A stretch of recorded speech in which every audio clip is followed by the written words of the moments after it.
মাননীয় সদস্য মোহাম্মদ মোবাশ্বের আলম ভূঁইয়া, কুমিল্লা 10 উত্থাপন করুন। বিসমিল্লাহির রহমানির রহিম। মাননীয় স্পিকার, আপনাকে ধন্যবাদ। মাননীয় প্রধানমন্ত্রী কর্তৃক উত্তরদানের জন্য তারকা চিহ্নিত প্রশ্ন 2 মহান জাতীয় সংসদে উপস্থাপন করছি।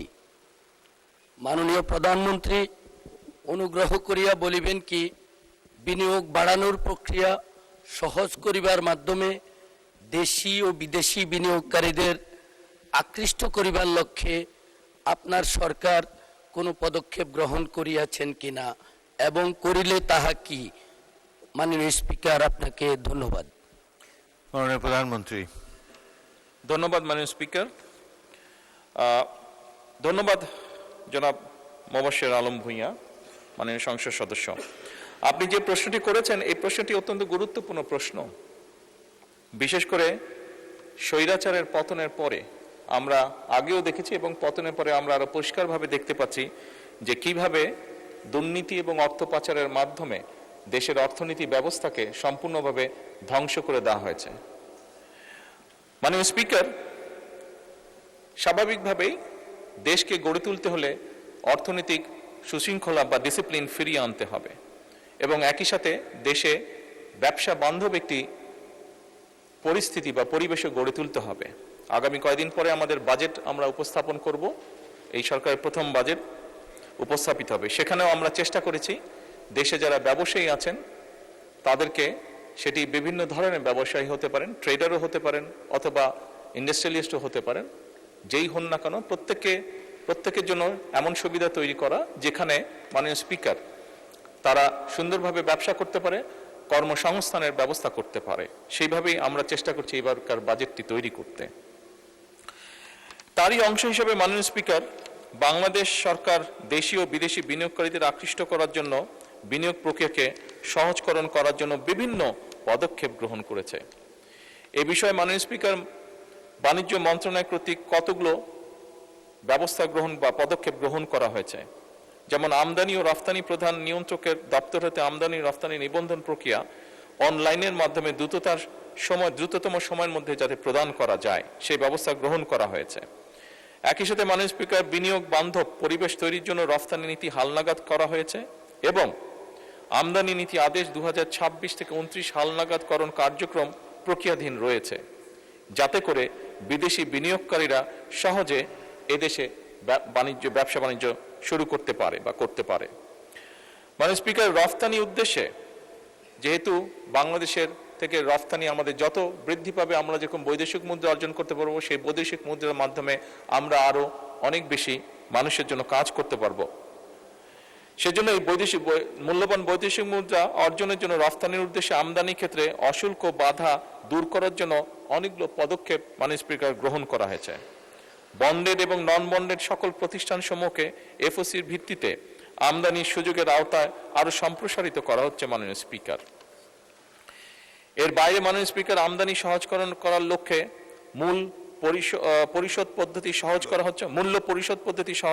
করা হচ্ছে এবং সকল আমদানিকারকদের জন্য সময়সীমা নির্বিশেষে এলসি ব্যতীত চুক্তির মাধ্যমে আমদানির সুযোগও রাখা হচ্ছে মাননীয় স্পিকার।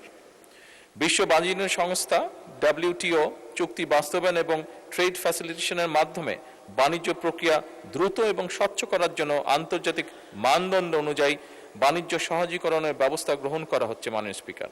এর বাইরে বাংলাদেশ বিনিয়োগ উন্নয়ন কর্তৃপক্ষ বিডা দেশি এবং বিদেশি বিনিয়োগ আকর্ষণ, ব্যবসা পরিচালনার পরিবেশ উন্নয়ন এবং শিল্পায়ন ত্বরান্বিত করার লক্ষ্যে বিভিন্ন নীতি ও প্রাতিষ্ঠানিক কার্যক্রম বাস্তবায়ন করছে।